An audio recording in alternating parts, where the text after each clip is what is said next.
Okay, my question is, Wala na. nakikinig ka ba Ah. sa magulang mo? Ah. Oh, nagdududa ako eh. Bakit hindi ka pa... Proverbs 17 verse 22. A cheerful heart is a good medicine. Proverbs 3 verse 20. Proverbs 3 verse 5 to 6. Trust in the Lord with all your hearts and lean not to your own understanding. Psalm 23 verse 1. The Lord is my shepherd, I lack nothing. Philippians 4 verse 13. I can do all this. I can do all this through him who gave me strength.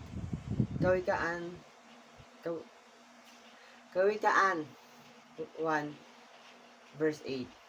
Anak ko, sundin mo ang aral ng iyong ama at huwag ipagwalang bahala ang turo ng iyong ina. Okay, my question is, Wala na.